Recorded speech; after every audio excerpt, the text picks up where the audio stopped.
Deux Chroniques, chapitre 26. Tout le peuple de Juda prit Ozias, âgé de 16 ans, et l'établit roi à la place de son père Amathia. Ozias rebâtit Élot et la fit rentrer sous la puissance de Juda, après que le roi fut couché avec ses pères.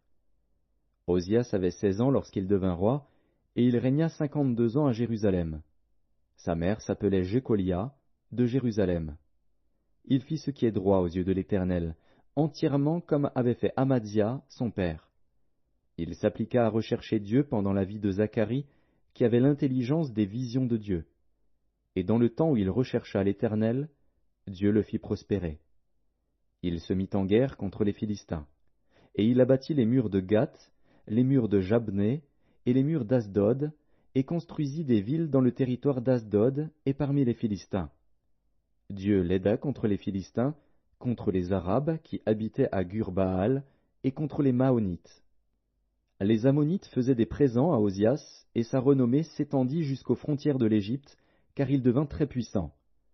Ozias bâtit des tours à Jérusalem sur la porte de l'angle, sur la porte de la vallée, et sur l'angle, et il les fortifia. Il bâtit des tours dans le désert, et il creusa beaucoup de citernes, parce qu'il avait de nombreux troupeaux dans les vallées et dans la plaine, et des laboureurs et des vignerons dans les montagnes et au Carmel, car il aimait l'agriculture.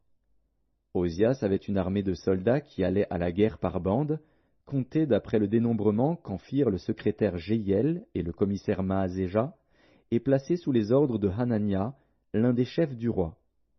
Le nombre total des chefs de maison paternelle, des vaillants guerriers, était de 2600. Il commandait à une armée de 307 500 soldats capables de soutenir le roi contre l'ennemi. Ozias leur procura pour toute l'armée des boucliers, des lances, des casques, des cuirasses, des arcs et des frondes. Il fit faire à Jérusalem des machines inventées par un ingénieur et destinées à être placées sur les tours et sur les angles pour lancer des flèches et de grosses pierres. Sa renommée s'étendit au loin, car il fut merveilleusement soutenu jusqu'à ce qu'il devint puissant. Mais lorsqu'il fut puissant, son cœur s'éleva pour le perdre. Il pécha contre l'Éternel, son Dieu. Il entra dans le temple de l'Éternel pour brûler des parfums sur l'autel des parfums.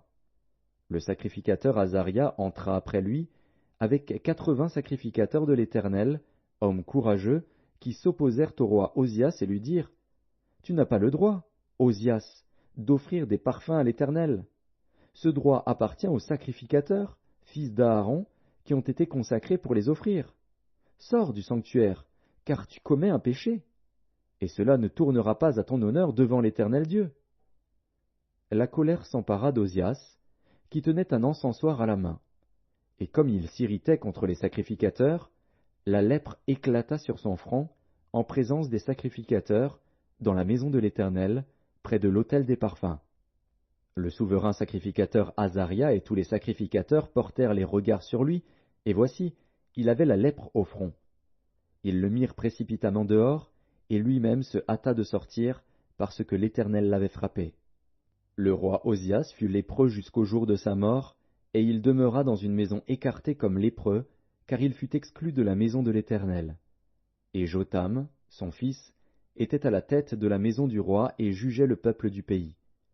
Le reste des actions d'Ozias, les premières et les dernières, a été écrit par Ésaïe, fils d'Amoz, le prophète. Ozias se coucha avec ses pères, et on l'enterra avec ses pères dans le champ de la sépulture des rois, car on disait, il est lépreux. Et Jotham, son fils, régna à sa place.